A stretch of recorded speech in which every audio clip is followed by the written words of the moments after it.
Hi, and welcome to the Animal Training Academy podcast show, the show for animal training and behaviour nerds, where I, Ryan Cartledge, interview the world's most proficient animal training and behaviour geeks. We're absolutely thrilled and grateful to have you here with us today. So make sure you hit that subscribe button on whatever you're listening to this on so that you don't miss a single episode. Each episode of this show is brought to you on behalf of the ATA membership. And if you like the conversations in this episode, then you're invited to continue them with like-minded behaviour nerds within the membership area, which you can find out more about at www.animaltrainingacademy.com. You'll get access to twice monthly live web classes, the back catalogue of previous web class replays, plus a huge library of videos and projects to help problem solve your training challenges. Plus, we're a sociable bunch with an exclusive private Facebook group and forum areas. It's like a Netflix social media platform for animal behaviour geeks.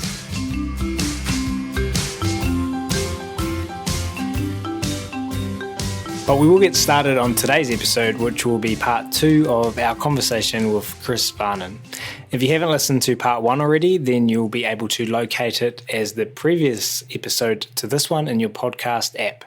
But even if you have listened to it, we'll just start off again with Chris's bio before we jump in. Dr. Varnon is an assistant professor of psychology at Converse College, specializing in behavior analysis and comparative psychology. He received a BS from Jacksonville State University in biology and psychology, and then an MS in behavior analysis from the University of North Texas, followed by a PhD in experimental psychology from Oklahoma State University. Dr. Varnon has a passion for all things animals, and especially animal behaviour. His research has involved a diverse range of species, including horses, rats, pigeons, rattlesnakes, turtles, cockroaches, and bees, which we learned about in part 1.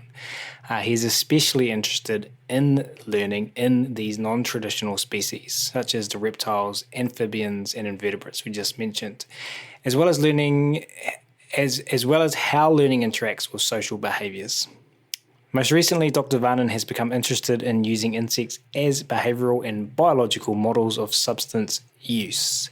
So, without any further ado, it's our great pleasure to welcome back for part 2, Dr. Varnon, who's patiently waiting by. Chris, once again, we are grateful to you for taking the time to come and hang out with us at Animal Training Academy. Yeah, thanks for having me again. It's a pleasure. And in 2021/2020, you've been embracing and getting used to creating online content. Yeah, you have to. I guess that's what we do now. It's a little bit different than standing up in front of a group of people. You and I were just talking about that. You've just presented at quite a different. I had a conference that was online where I had to do a pre-recorded presentation, which was a little challenging. I do lots of presentations and teaching in classrooms and such, and you pick up on a lot of nonverbal cues from your audience that are absent, and then you find yourself you're missing a good part of your repertoire. It's a big stimulus control change. I've gotten a little better at it because I've had to do online teaching for the past year or two, or at least recording some of that stuff, but I'm not all the way adapted to that yet. It's still a very new thing to me. Yeah, I was actually thinking today as I was walking my dog that I recently had a disagreement with a plumber. People have heard about this disagreement on this podcast show before, I think. And then I left an honest review, what I would label as an honest review on there, on social media, and then they commented that I wouldn't jump on the phone, and I realised that I hate phone calls for that very reason. Like, you can't pick up all of that super important behaviour that helps you understand what's being communicated. So yeah, I totally get that, and I feel at the moment there's a whole planet of people. Have you thought about this more? And I know we're getting completely off topic. Well, I mean, it's stimulus control, right? That's what it is. So, we have behaviors we do because of reinforcement history, and then we have stimuli that tell us when to do which behavior. Like if I'm to make a bad example, like, there are certain jokes that you tell in the presence of your friend that you don't tell in the presence of your parents.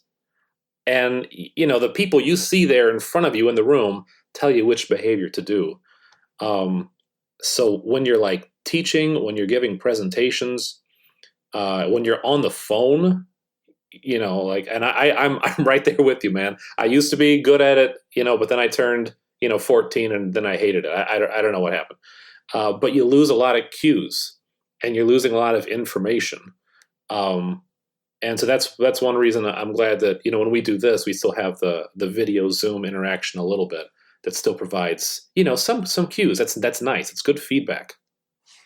Yeah, and I've recorded. We've used different apps over the years for this podcast, and I've never really actually thought about it in the context that we're having this conversation right now. I know why I use videos. It's because I find it provides and produces a better conversation when I can see the guest and the guest can see me. So yeah, that makes a lot of sense. And did you learn from personal experience of sharing a bad joke in an online context where you kind of read the room? I don't know if that's one I've done. I probably have, but it's just one that I think my students relate to well. It's like, yeah, your behavior is different in different contexts, and there's all sorts of different contexts, all sorts of different information you pick up on. We're talking about having a little bit of feedback when you're presenting. I did a guest lecture for one of my friends at the university. It was on a different platform. I can't remember what it was. But this is somebody that I know really well, so I know how they're going to respond to things. And I just gave the lecture to a blank screen, and I think the students were all blank screens, and she turned her microphone off. So I'm saying things that I'm like, that's the punchline of the joke. I mean, it's a serious presentation, but I'm like, that's the punchline. Where's the response? And it throws you off your game a little bit because you've practiced a specific sort of behavior chain. You've practiced all this stuff with these stimuli in mind, and then they're gone or they're different, and it's just I don't know. It's a little weird. Yeah, I think we can all emphasize have empathy for that. I know I sometimes record podcasts and I get to that point as well, and I'm like, that's the punchline, and I look at my guest on the Zoom screen and they're like not laughing, and that throws me off my game as well. I'm like, yeah. Well, I hope the listeners of this show are laughing, but then that becomes a cue for me to try and make the person laugh. I'm like, oh, challenge. Yeah, it's really weird to do that and not have the feedback. It's just you're just making a joke and sending it off into outer space. And then who knows where it goes? I don't know. Oh, that's funny. We should it'd be funny to film someone doing that to a blank screen and then film all of the attendees and just kind of compare those videos. Anyway, we're getting sidetracked. You presented this recently. What was it? Biomedical conference? So I presented for an organization called South Carolina INBRI. South Carolina is a state I'm in the United States. And INBRI is an organization or sort of like a funding opportunity that's through NIH, National Institute of Health. And INBRI is really designed to, a bunch of schools get together from a state and they all apply to it together. So there's a handful of INBRIs across different states. Mine's South Carolina INBRI. That's where I am. And the goal of this program is to get some money through NIH to fund things that are of interest to NIH generally, but give it to states, schools, and researchers that are usually early in career, places that are just not going to get a lot of funding.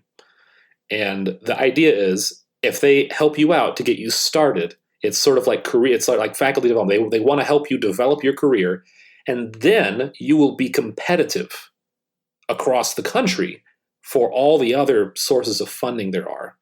And, it's to sort of balance out, I guess, accessibility to grants and funding, just to make sure that anybody that wants to do the research and is qualified can go do it, And then once you help them out a little bit, then they don't need any more help. They've gotten sort of the foundation that they need in terms of infrastructure and publications and grant writing experience and mentorship and whatever other stuff to then go get other things. And so you were presenting about bees, and everyone else was presenting about molecular biology. Yeah, so NIH is really interested in human health things, and that's a really broad area. But at least for my local set of people, most of it's very cellular, molecular, things that I appreciate, things that I'll talk about in some of my papers, but not things that I do a lot of myself. And my work that I was presenting was on developing invertebrate models of alcoholism. So I told you that was some of the goal with the bee research we're doing and now the cockroach research. And so I'm telling them, here's where I came from as a PhD student working with honeybees and alcoholism and all the things you can do with that. And then here's, the progress I've made towards that goal. And now here's where I'm going to go next that, fulfills sort of that biomedical mission of we're going to learn more about how alcohol interacts with learning and behavior and maybe how different neurotransmitters interact with all that stuff using this really practical model organism. So that was my sort of presentation there.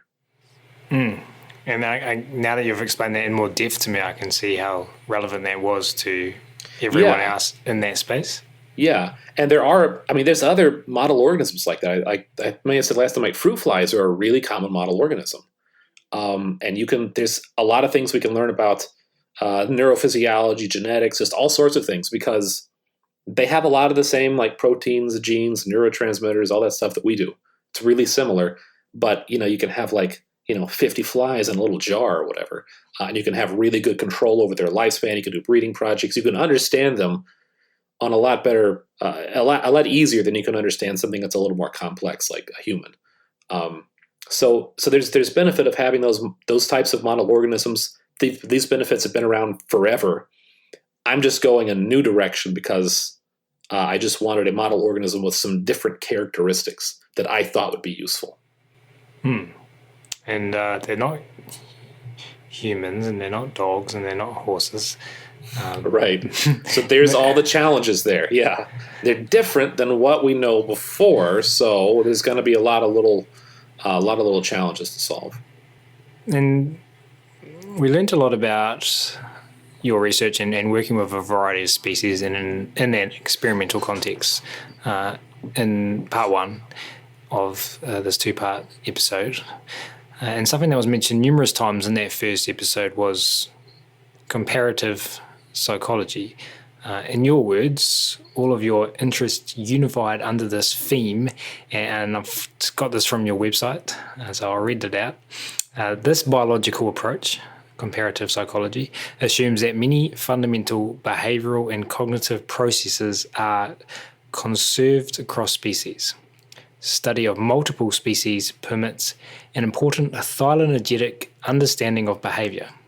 Once species comparisons are made, we can begin answering critical questions related to their experiences, developmental processes, and neurophysiological mechanisms that lead to similarities and differences between species. So today we're going to talk a little bit about comparative psychology, and I've given you some of the information that you can get from Chris's website. But can you break everything I just said down for the listeners of this show and go into a little bit more depth here about what that all means? It's on my website, so I hope I'm able to adequately break it down. So comparative psychology at its core is just about comparing similarities and differences across species. It's comparing the psychology of species, and most of it's going to be very behavioral. It's going to be a lot of op conditioning, a lot of class conditioning. There's other stuff, but when you make broad comparisons, there's some things it's easier to make the comparisons across some things like that, some really basic processes of learning. When I said something about things being conserved across species, I use conserved in a way that means it's common, it's consistent. So being able to learn through something like positive reinforcement is pretty conserved. It happens a lot. I've not found anything definitively that would make me say any animal is not capable of doing this to some extent. And that to some extent is the qualifier where you have to be like, okay, well, how does it different across one species versus another species? And then in the next part, I was saying, when you find those differences, then you got to figure out why they're there. You've got to figure out, why does this species behave one way? Why does other species behave another way? Is it about the genes? Are they just genetically different? Is it about brain structure? Is it about the problems this animal has evolved to solve in its everyday life? Is it about how this animal grows up? Is it about the social experiences it has?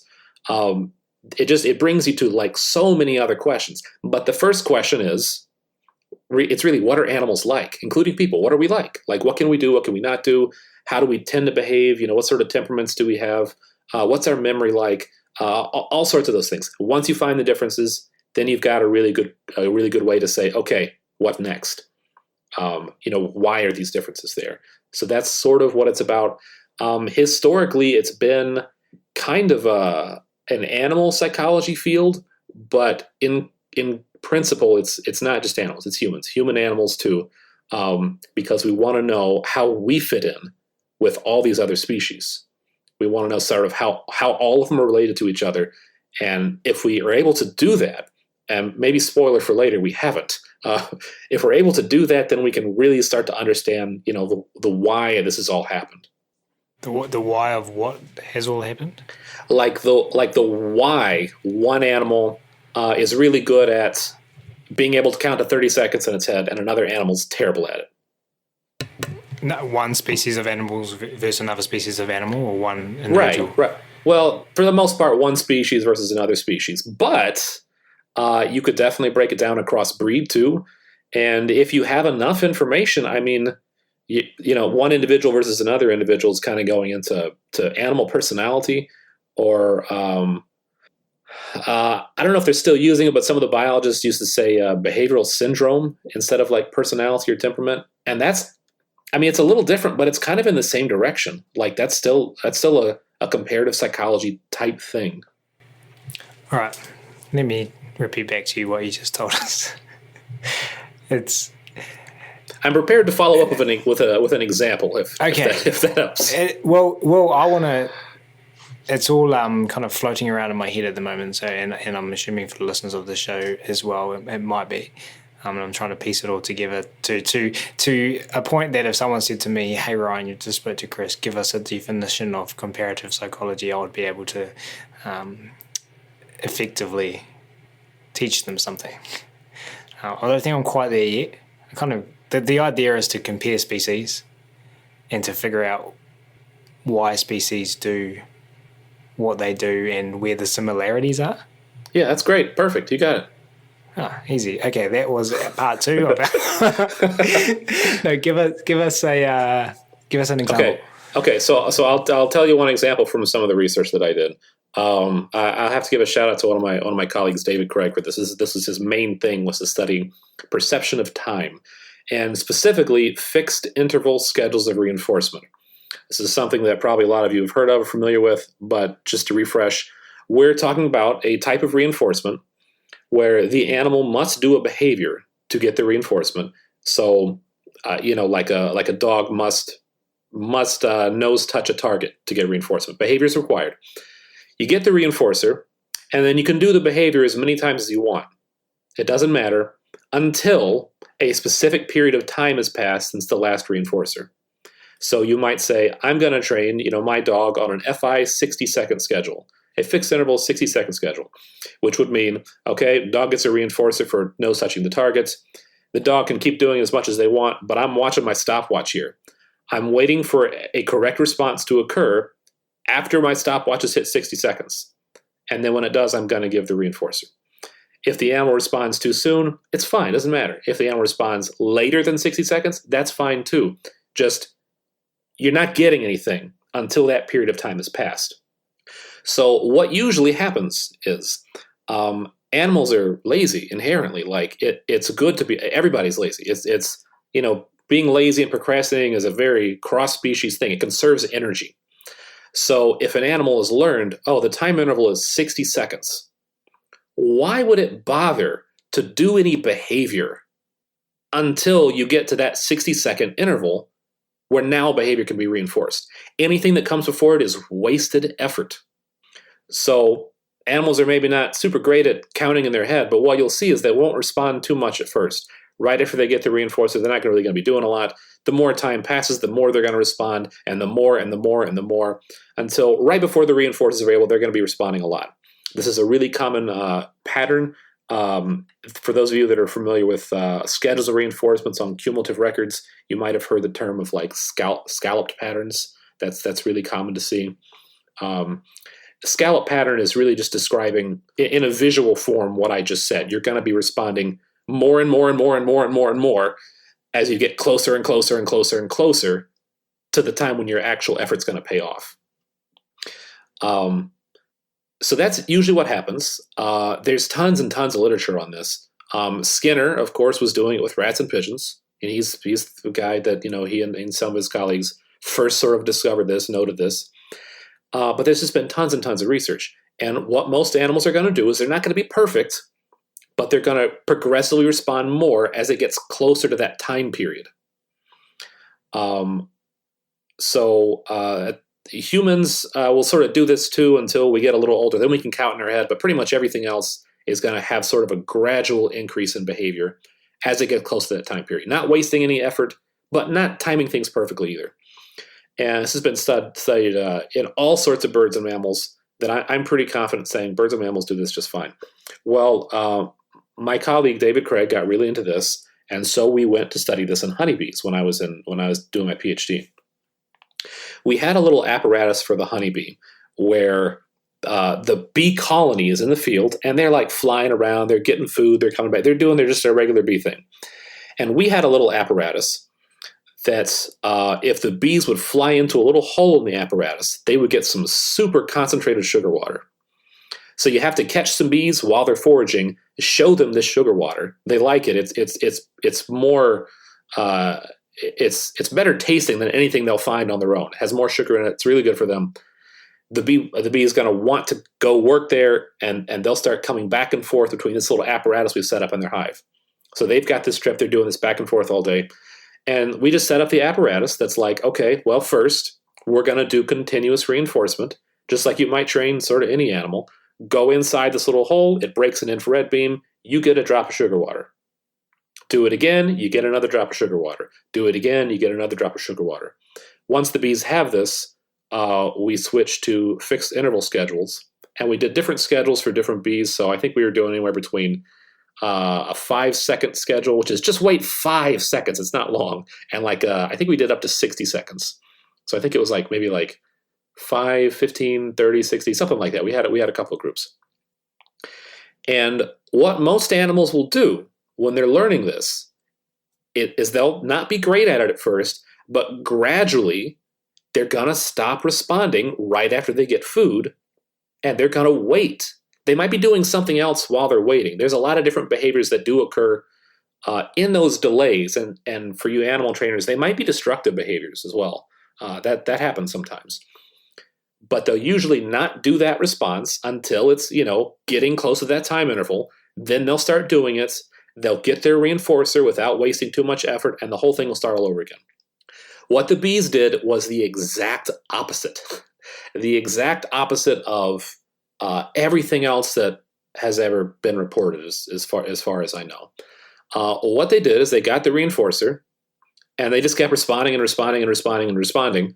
And if it's like a 10-second interval, they're responding mostly in the first or second second. They should be responding at the very end, but that's actually when they quit. They give up. And then eventually they just happen to get the reinforcer again, and it starts over. So they are wasting tons and tons of effort. It's almost extinction every single time for them. And what we're thinking is happening is that I'm not sure they're able to have this perception of this arbitrary time interval like we are, like most birds and mammals are.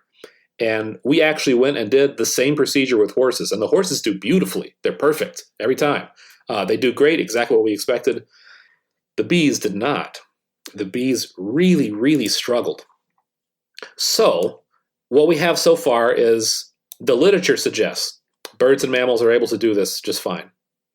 Our data suggests the bees aren't.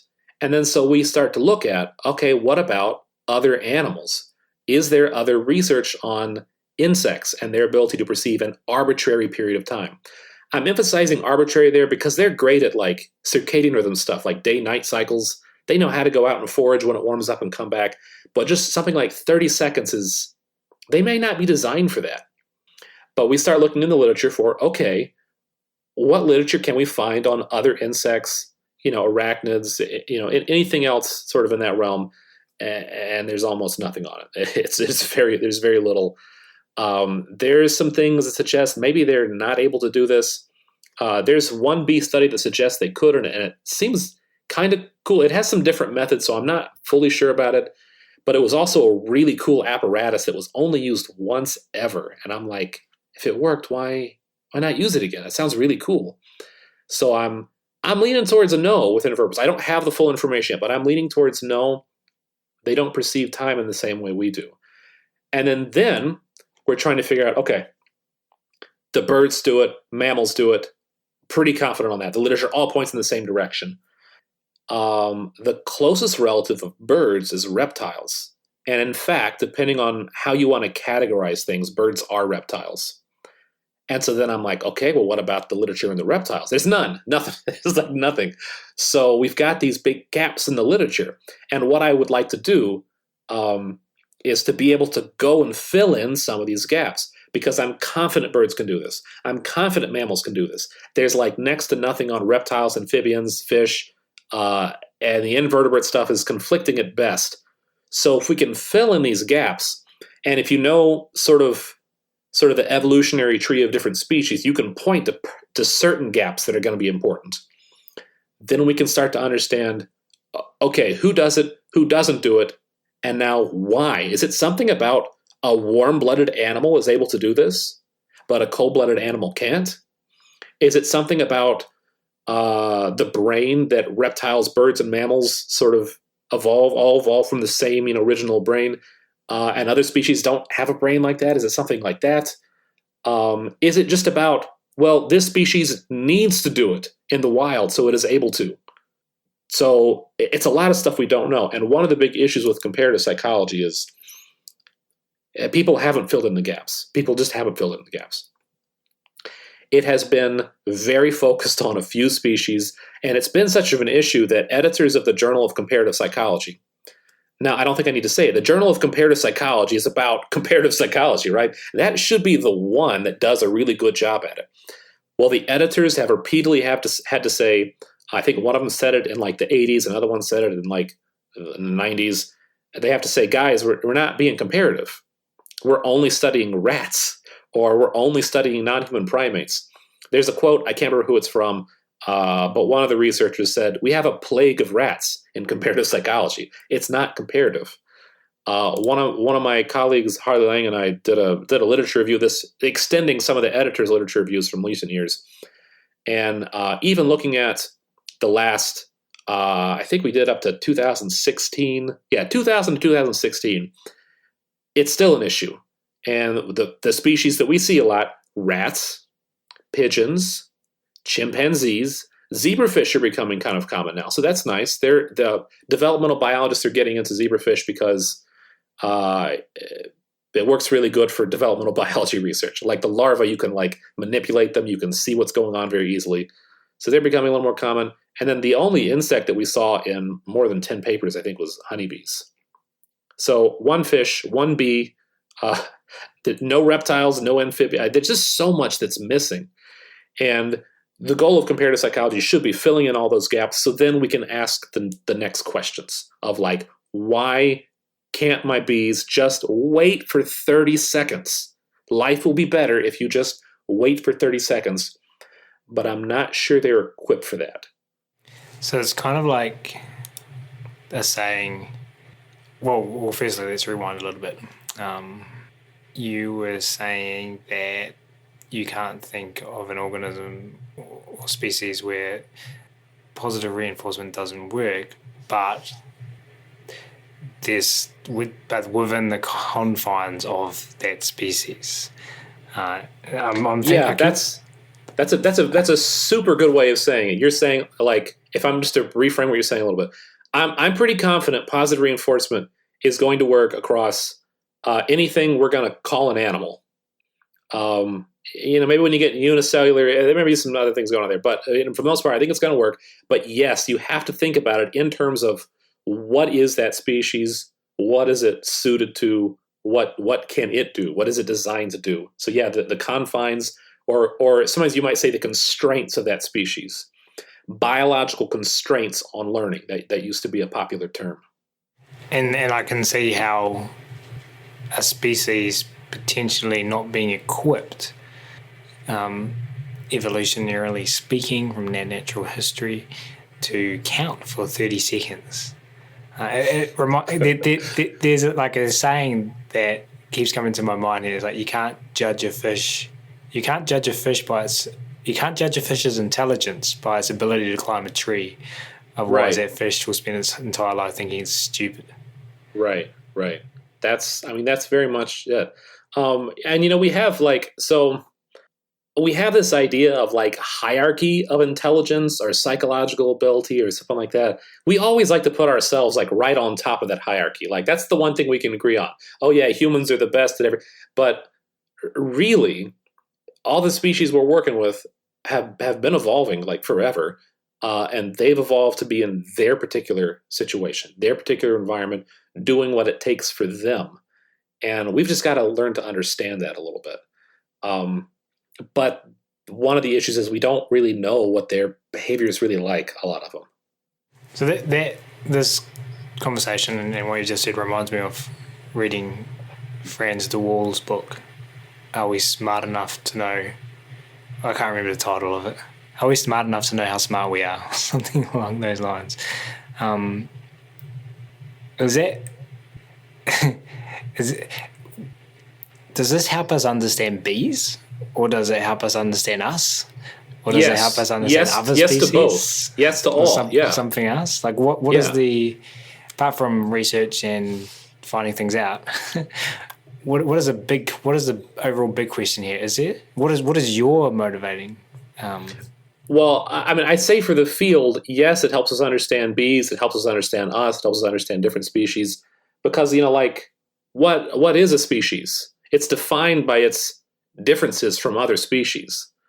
What makes one breed of dog, that dog, and a different breed of dog, a different breed. We have characteristics, but, a lot of times they are comparative characteristics. They fit in really in comparison with each other. So to really understand, what it means to be a human, okay, maybe we need to understand what it means to be everything else. That sort of shows us where we are different. And then from my perspective, language, tool use, there's some physical traits we have, stamina, running, throwing stuff. But you'd be surprised at how many ways we're similar. And some of that stuff, I think I mentioned earlier, like procrastination is, I'm saying it kind of unscientifically, but that's a thing a lot of animals do. I mean, it makes sense. And if we are able to see some trends like that across species, maybe it makes us feel a little better about it, or at least a little better prepared to deal with it.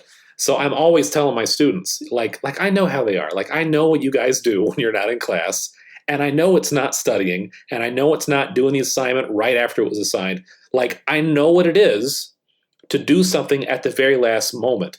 Because one, I've been there. I've been a human being in that situation and still am when I'm making tests and that sort of thing. And two, I know that's something that pretty much every animal will do in these type of circumstances. The assignment isn't due till tomorrow. I'll work on it, tonight. I won't do it. I won't do it immediately. For an animal, it's like, well, the lever doesn't have to be pressed right now. I'll do it, just right when I have to. There's some trends like that are consistent, and I do think it helps us understand how we are. So, I mean, the big goal for the field is I think it's to map things out, and once we understand that, it does lead to questions that could be important.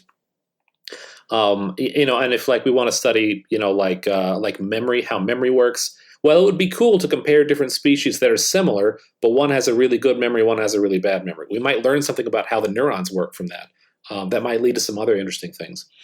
And for me personally, I mean, I just like studying all the animals. Like they're fun, it's interesting, it's exciting. And I like when I first learned about positive reinforcement, it's presented as if, here, look, these things that you learn about will always work all the time. And you don't get a lot of caveats at first. You don't get a lot of people saying, well, it's a little different here, it's a little different there. Keep this in mind. You're given sort of a blanket statement. And then when you try to apply that, sometimes it falls apart. Sometimes it doesn't work like you thought it was going to work.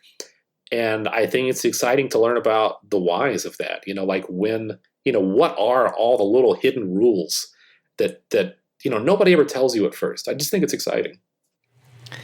So with bees, if you know that the laws of behavior and positive reinforcement work for bees within the confines of their evolutionary history, but you had to design an experiment that had the potential to require some kind of delay and potentially counting, what would you do? Would you be like, well, I don't think we can do that with this species? Or would you go, how can we do that with this species? Or, yeah. That's an excellent question. And when we submitted this paper, that's the kind of question that the reviewers are asking too. They're like, well, what if you did it this way? Or, is it too soon to say they can't do this at all? And it is too soon to say they can't do it at all. I don't think it's too soon to say they struggle with this particular procedure, which is a procedure that, for the most part, birds and mammals don't struggle with. So your question is, okay, assuming all that's true, how can we set up our animal for success?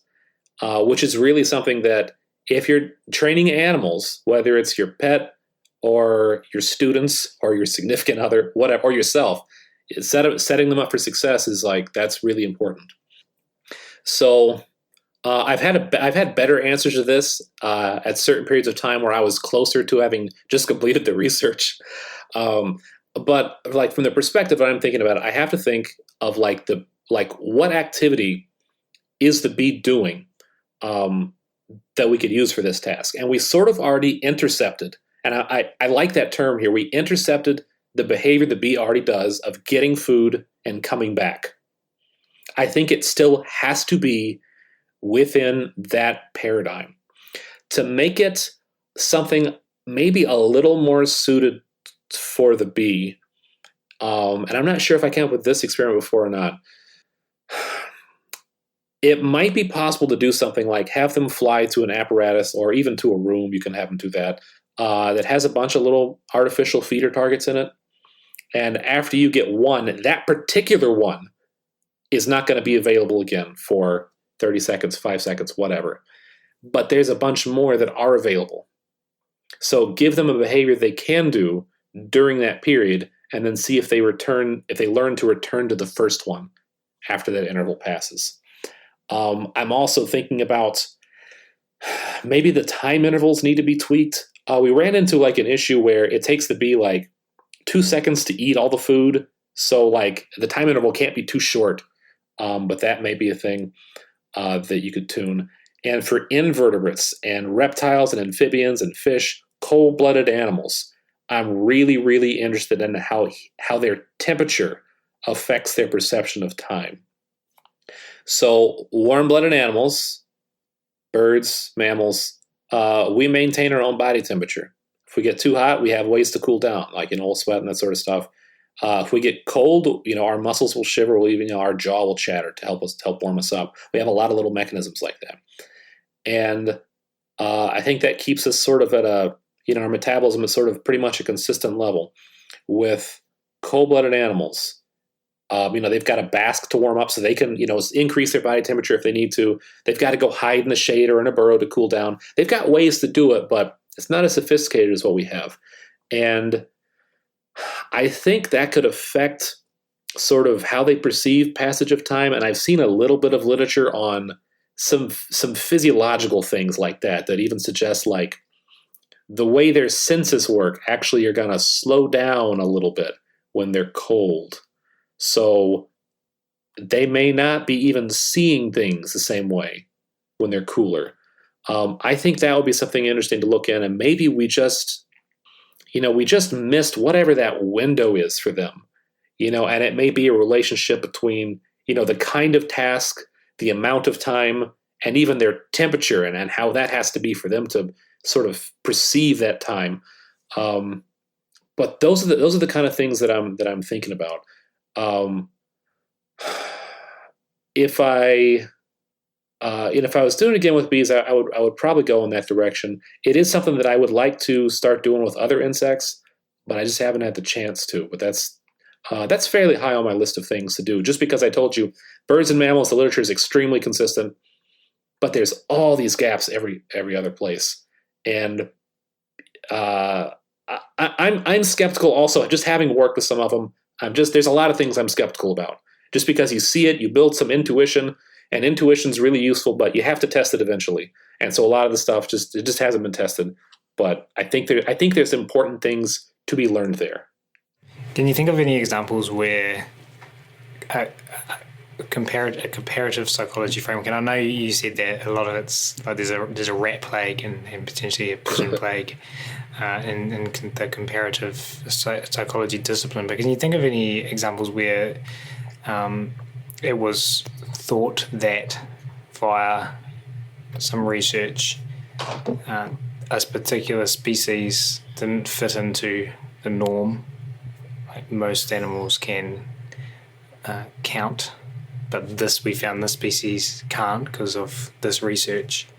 Can you think of an example where that was kind of then disproved? Like, the experimental design was changed and seemingly they can? I can't think of anything off the top of my head. That's a really good question. The findings that come to mind for things standing out is usually like, wow, this particular animal is actually really, really good at this thing in a way that we didn't expect. Like I think, I'm just double checking the bird's name. I think Clark's nutcracker or Clark's nuthatch is one of the ones that's been studied a lot from memory. Nah, I'm looking it up. I've got the wrong name. I can't remember exactly the species. But there are some birds that cache seeds. That's because they cache so many seeds during the season, they've just developed like an incredible memory. And so it's like a lot of research on, wow, this bird's actually just way better at it than, most birds would be. Oh, and here's why. It needs to be. So I see more of that kind of thing, highlighting something amazing than something showing what an animal can't do, or even showing what it can't do and then revising that. And that's, it might be a challenge just in the research, or it could be a challenge in the way the publication process works. So it's always easier to publish a very cool, exciting finding of like, wow, that, this thing's amazing. I can't believe it can do that. Than it is saying like, oh, well, the bees are just actually not that smart after all. It helps if your research is exciting, cool. Your finding is scientists will call it sexy. You have sexy results to excite people. That helps, and there's some pressure to do those sorts of things, and there's some challenges if you go outside of that direction. So I'll have to look for that to see if I can find something really good in the history that really suggests that. I think, maybe if we had a fair balance of research, maybe I'd have more examples of that. But it is pretty biased. I think personally, what we're going to see, and this is just intuition, so I could be 100% right, but it's not really based on research or anything. It's based on my experiences, some things that I've read. I think birds and mammals are going to respond very similarly in a lot of ways, in social situations, in terms of how they learn, how they behave. I'm really, really interested in reptiles because of the connection to birds and mammals. But I do personally see some differences when I start to go that direction. And I think those differences are going to persist in amphibians. Fish, I haven't worked with that much, but I think they're going to be there too. And I think they're going to be there for invertebrates. One of the big differences that I've seen working with birds and mammals, and comparing reptiles to birds and mammals, some of you may have encountered this. I think birds and mammals are really good at learning something like a cue means food, and now I'm going to get ready for wherever that food's coming from. So, like, if the cue is your hand, they see your hand going for the treat pouch, your dog's going to sit down, focus. I see what's happening, get ready for it. You have the food in your hand, they're looking at that, you throw the food, they get the food, they're ready to do it again. Something I see with reptiles, and especially turtles, maybe just because I've worked with them I've had more opportunity to do this with turtles than with snakes. They get really focused on not just the cue, they get focused on the cue that predicts food, and they almost substitute that for food. So if you're going to feed your turtles, and you're like, look, guys, I'm coming in to feed you. I'm the cue that predicts food. Here's all this food. Let me put it in the water for you for aquatic turtles. Let me hand it to you for the tortoises. You would think they would be like, oh, great. I see the person. I'm getting ready for food. I'm getting ready to look for the food in front of me. But instead, you put the food down, and they're still staring at you. And it's to the point where they will continue to approach you in a way that delays them getting food or even prevents them from getting food. They will bite your fingers when, no, the food's right there. And it takes them a little bit. It takes them a little bit of time sometimes to switch from focusing on the stimulus that's associated with food to switching to the actual food. This is something I'd really love to do comparative research on. In the research, there's names for this. You can talk about sign tracking and goal tracking if you want to look it up more. But that essentially describes what I'm talking about. I think birds and mammals are going to be really good at what we call goal tracking. I think reptiles, are going to be sign trackers. I think the rest of them might be as well. I've not had a chance to explore it, but I see this just every time I work with a sufficiently socialized turtle. It always happens. I see it happen in a lot of snakes too. That's one minor division that I think. I don't know how I even got talking about this. That's one minor division I think would be there if we had enough research to actually just show the stuff. So one area of comparison between species that I see gets mentioned in our community, and I don't have all of the literature to mind or could easily find it for you. I just believe what everyone tells me, is contra freeloading and the comparison between species. I'm bringing that up because I thought it linked into everything we're talking about today, and something that listeners of this show know about. Is contra freeloading part of the comparative psychology literature? Well, so I'm sort of familiar with what you're talking about. Most of the birds I worked with were not free flight birds. So we weren't doing as much of that stuff. Just so we're on the same page, can you elaborate? Contra freeloading. Contra freeloading is where an animal can do a behavior in order to get access to food, or it can get this same food for free, or without having to do a certain behavior in this environment. And a significant amount, from my understanding, of species that have been studied in individuals would choose to work for the food that they could equally get for free, which has been seemingly demonstrated across species. I'm not sure how much research there's been on that or what name we would have for it, because it's not contra freeloading. It kind of sounds like it could relate a little bit. Wait, okay, so you said contra freeloading. Most animals will prefer to work for the food than to get it for free. It's been shown across different species, right? Okay. And we're in a significant. Not all individuals will do that. Some individuals, from my understanding, would go and just. So for a moment, I was going to try to relate it to the over-justification effect, which is not the same. Over-justification effect is like if you have a behavior that's happening already and you start giving reinforcement for it, sometimes that behavior shuts down, and then it will only occur for that reinforcement. So that's almost like the opposite. I don't know of any. I've sidetracked you. Yeah, I'm gonna. Well, I mean, it's good though because I would like to look into that. I don't know if I've read any actual like experimental research that's controlled for that. I'm sure there's a few of them. We can probably explore that after the episode and continue the conversation. We might have to chat about that later in our members community.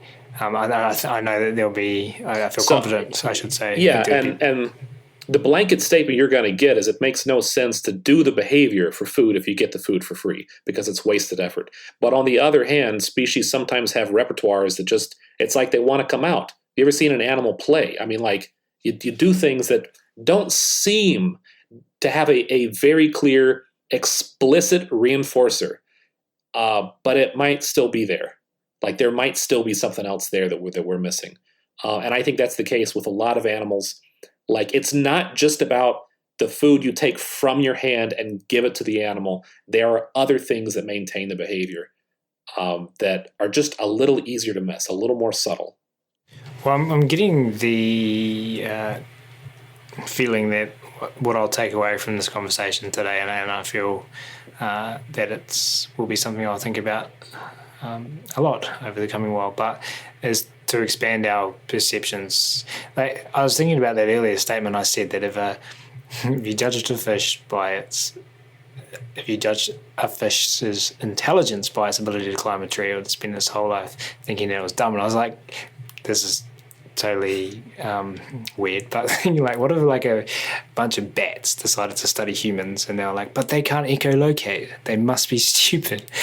Like but so I'm kind of getting the takeaway messages there, like if bats were to study us, not that it would ever happen, but they wouldn't understand us, like they couldn't perceive the world the same way that we can. Is that a part of what comparative psychology and to be honest, like I'm starting to think, and I started thinking about this, I don't know, like the last like week or so for whatever reason, it's like you have to let go of your humanity to do any real research in psychology, because otherwise you're coming into it as a human being trying to understand things in like human terms. I mean, it's what we're designed for. We're designed to interact with humans, and you just have to let go of so much of that stuff. And it's not only that, but you also have to read the literature and learn all these things and then unlearn a bunch of them. You've been trained some very broad behaviors, and you have to learn cases where that does not generalize, where things are different. You have to learn to be very skeptical of everything because we don't have all the answers yet. We need to continue to be like, well, wait a second, is this really what? Because somebody said it could be, but we don't know for sure. And there's just massive areas where we don't know for sure. So, yeah, I think the worst animals to study bats would actually be bats, because they would be like, this is like normal, of course. You know, we fly around and echolocate, that makes sense. You got to come at it from like an outsider's perspective. I really think that's the best way to go about it. Yeah, I like that a lot, especially with people who work with different species. And you said in part 1, that generalizations are there to help us out in the absence of information, and I think that what we're talking about in this episode ties quite nicely into that. So what about Ryan cartilage? someone like me who very much toots the horn that positive reinforcement works for all species. It's kind of like the mantra of Animal Training Academy, because we don't generalize to species, and we'll invite anyone in. Someone might come in and say, hey, I want to work with hamsters. I'm like, what you need to learn about is how behavior works. Should I, in your opinion, should I be, and I don't want to get offended at all in any way, shape or form, would there be value in me reevaluating the message that I'm putting out, or maybe reframing it? I think your message is good. You just might need a second statement to follow it. because so for one, like most of the things that we're going to talk about in terms of like just behavior analysis, so things like positive reinforcement, how does extinction work? What is resurgence? What is stimulus control? What is classical conditioning? What is habituation? These are some of the most commonly studied things across different species, and it's because it works across a lot of species. They're very basic things that benefit a lot of species to learn. So I don't think you're wrong to come at it from that perspective. And that's the perspective that I take when I'm working with a new species. When I'm like trying to say, like, I think moving the cockroaches might be a good idea for my career, but it is kind of risky. I'm going to say, I think we can reinforce behavior in these cockroaches. I'm pretty sure we can do it because that's pretty much how it works. So I think you're totally right for saying that. It's the same thing that I would say.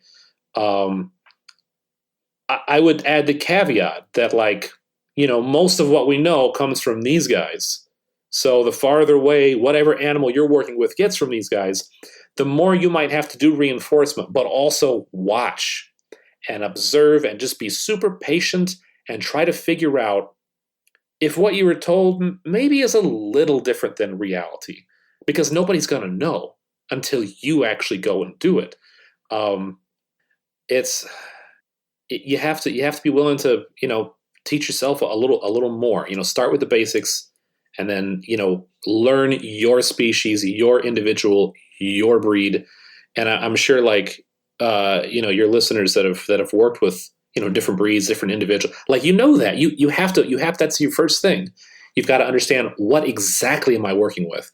Because the principle of reinforcement may work, but knowing your animal is going to tell you, like, okay, what kind of behaviors is this thing do?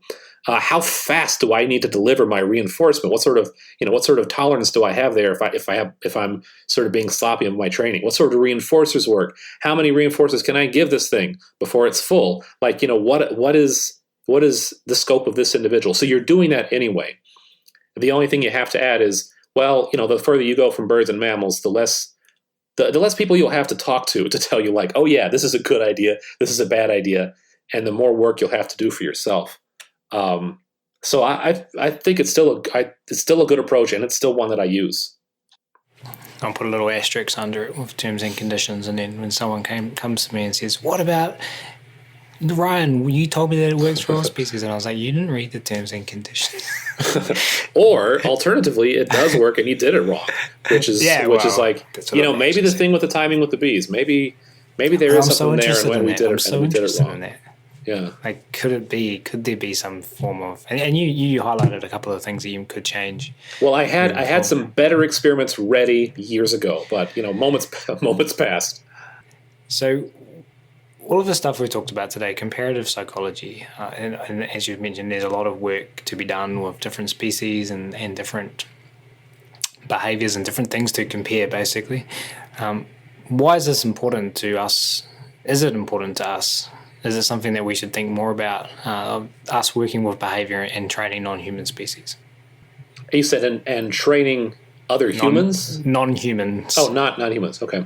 No, I mean, I think it is important. I mean, not everyone's gonna go out and say, let me find the weirdest animal no one's ever heard of, and let me train that animal. Let me train like bipes. You can look that one up if you want. Let me train something that's just so out there. But some of the lessons that we learn from comparative psychology are beneficial. So one that I wanted to mention, and this is one that's been, unfortunately, I'm not going to say lost in history, but underappreciated, is Morgan's canon. So Lloyd Morgan was sort of an early figure in the history of comparative psychology, which started around Darwin's time. Like, some of Darwin's friends were some of the ones that first sort of named it comparative psychology. People were just going about it, trying to make everything like a person. It would be like the bats thinking we were dumb for not being able to hang upside down and echolocate and fly around and whatever. They were trying to put everything in a human-like framework. They were making way too many assumptions. And Morgan's canon is a rule that I think can work for everyone, whether you're a comparative psychologist, an animal trainer, some other type of psychologist, whatever. Morgan's canon basically suggests you cannot assume something more complex is happening until you rule out simple explanations. So if I want to say this animal understands me, I can't really say that confidently until I've ruled out, well, maybe it's just paying attention to, what my hand is doing, something really basic like that. It's a really basic law, but it's parsimony, and it keeps us sort of skeptical. It keeps us looking for other potential causes. And for like animal training, sometimes you might get the behavior for completely the wrong reason. You might have an animal that you think understands the behavior in the framework that you want it to happen, but it's just doing just something completely different. And you've always got to be sort of on your toes looking for what's really happening, what's really happening, what's really happening. So I don't know if I mentioned this in the last episode. I got a coonhound when I was an undergraduate to track snakes and box turtles. And I just sort of had this project. Somebody had a coonhound, and I'm like, okay, I'll take him. So I get home from work, and I'd be letting go these turtles in the woods where they were from, and then we go back and find them after dinner. And then I was like, had the approach of like, hey, reinforcement works. Wesley needs so much food per day. Let me do the thing that's smart. And it's like, okay, you find the turtles, you get food for each turtle you find, and then you go inside and you can have the rest of your dinner. Let you work for your food. And in like 2 days, what he'd actually learned was you find one turtle and then you run back inside because that's where the rest of the food is. And I'm like, no, there's like 5 or 6 more out here, man. We got to find them. And it took me like weeks to untrain that. And if it's not quite a Morgan's Cannon thing, but it's about paying attention. You have to realize like the thing I thought I was training my animal was reinforcement for each individual turtle you're finding, for each individual behavior. And then you'll get another, set of food, not contingent on any behavior, just at the end of the day, because, you need to eat. What I actually trained was find one turtle, and that's one behavior, and the next behavior is go home, and then you get the rest of the food. You got to always just be second guessing everything because it doesn't always work like you think, and that's that's a good comparative psychology lesson, just in general. And then again, also like even if you're not working with cockroaches and polar bears and macaws or whatever, even if you're not working with a bunch of different species, you still work with different individuals. Most of us, I would say, work with at least different breeds. A lot of us, I think, do work with some different species, even if they're similar. You could still benefit from just thinking about that. What is the limitations of this individual, and what are also the excellent special abilities of this individual? That framework, I think we can always benefit from that. It reminds me of playing Mary Hunter and Dr. Jesus Rosales Ruiz's Portal game, where at the end of the game, the teacher asks the learner, "What did I teach you?" And even though you can see the behavior that the teacher was teaching being done by the learner might say something completely different. Mm-hmm. Fascinating. That blew my mind. Yeah. It's like, what did you actually learn? Yeah, even though it looks exactly the same. Yeah. They articulate it in a different way where you can understand that what they've understood is not actually what you wanted to teach. I'm thinking of training, and we've got videos of this, a rough-throated leaf-tailed gecko. That would be really cool. I would love to see that. I can send you some links after this. And I researched others who had trained rough-throated leaf-tailed geckos. All right, well, we got to talk about that later. there was nothing. But yeah, and then so then in that context, I say, okay, well, the laws of behavior work for this animal. And we go in and we start experimenting.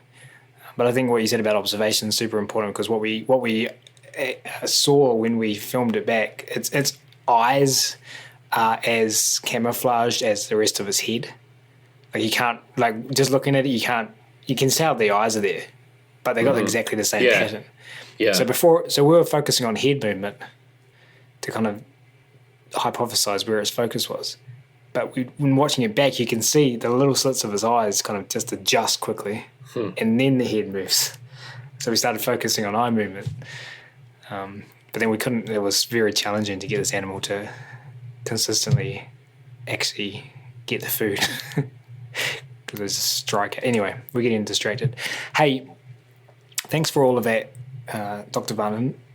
We'd like to ask our guests one last question before we wrap up, and that is what you would like to see happen over the next 5 to 10 years in our animal training behaviour community. So first, I'd probably like to second every other recommendation that's been made on all the other podcasts that I've heard. And, of course, I'd like to see more work across different species. I sort of mentioned that. But the thing I think would be really cool, and it's something that we all could do, is to try to take what we're learning and make it systemic.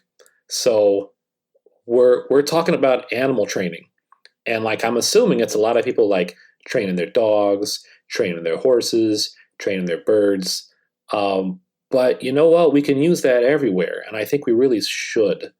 I think we should start using it everywhere. I think we should talk about using it everywhere. Because when we're talking about, making comparisons across species, it can be about individuals. When we're talking about sort of being skeptical and observing behavior, we can observe other people's behavior, our own behavior. And especially when we're talking about how nice it is to use positive reinforcement, that's something that we can do a little bit everywhere. One of the zoos I worked at, I was an intern volunteer manager, and I had a really great boss there that had the same philosophy that I did. And, when you're working with volunteers, I have to have them take care of animals, and I don't have any money. I'm not going to pay you anything. So you got to think about, what is the reinforcer? And the big groups of volunteers we had were teen volunteers. Their reinforcer is the animals. You've got to have them get fun time with the animals, not just the dirty work of this cage has to be cleaned, this wheelbarrow full of poop needs to be dumped over there in the compost pile. You got to give them some of the fun stuff too, because you're not giving them money. But you also got to give them time with each other. That's a reinforcer, sort of the social context. And then we had a lot of retirement age volunteers, and a lot of the stuff they come for is social reinforcement too. Sometimes they come to talk to you. So if one of them wants to tell me about, something that their granddaughter did, and it takes 15 minutes, and I'm really busy, I got to listen, because that's what it's about. That's what some of this stuff is about. You got to be cognizant of, what are people in my immediate community like? What are their reinforcers really? How can I interact with that stuff?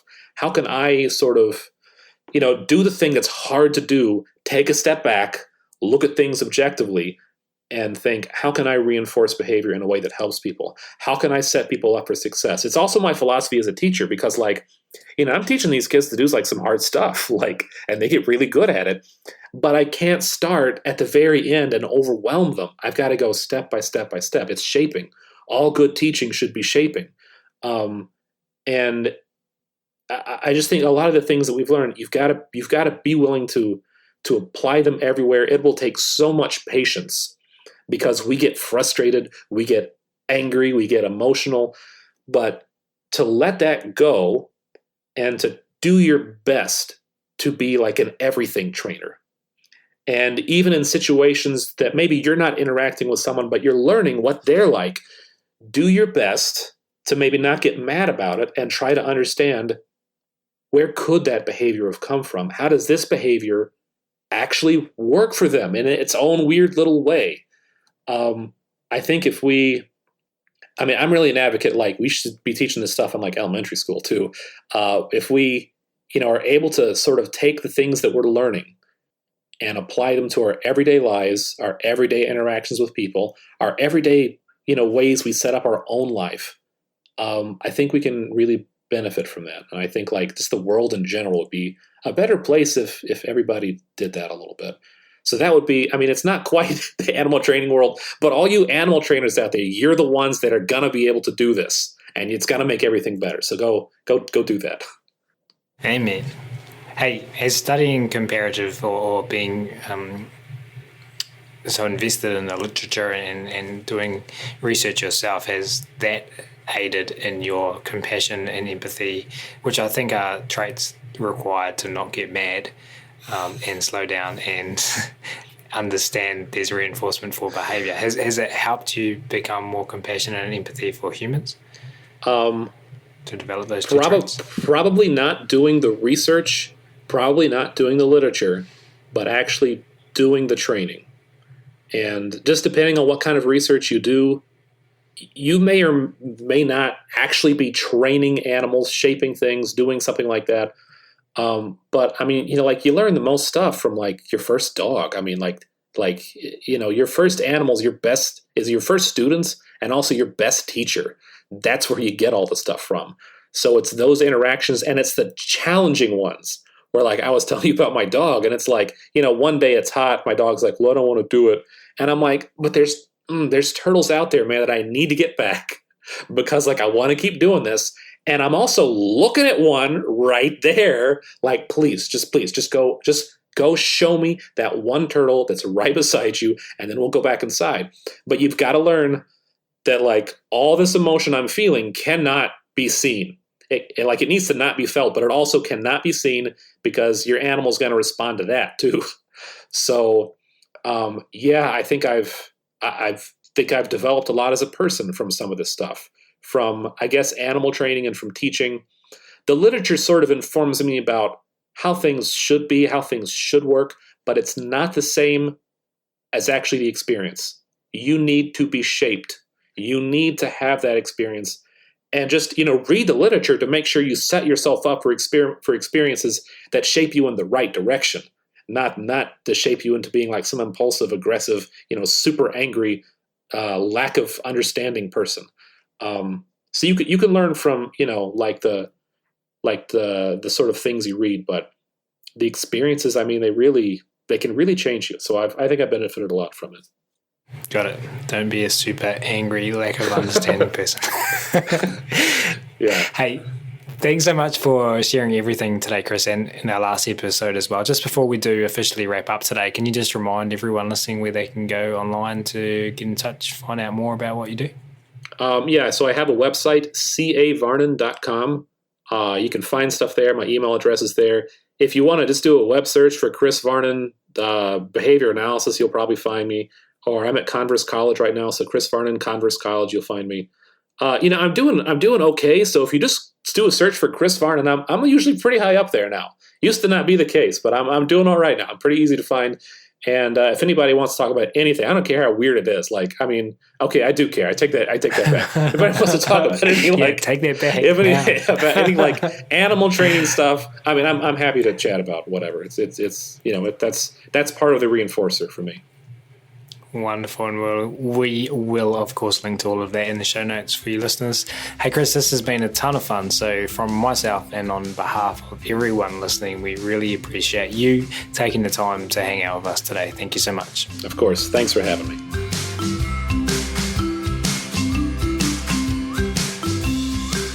We do, of course, really appreciate all of you tuning in today as well.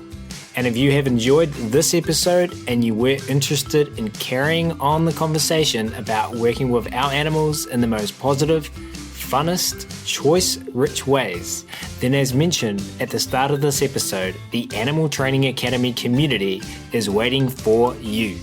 Head on over to www.animaltrainingacademy.com and click on the membership button in the main menu to learn more about what members are describing as the Netflix social media platform for behavior geeks. That's it for this episode though. We're going to wrap it up there. Thanks again so much everyone for listening. You'll hear from us again soon.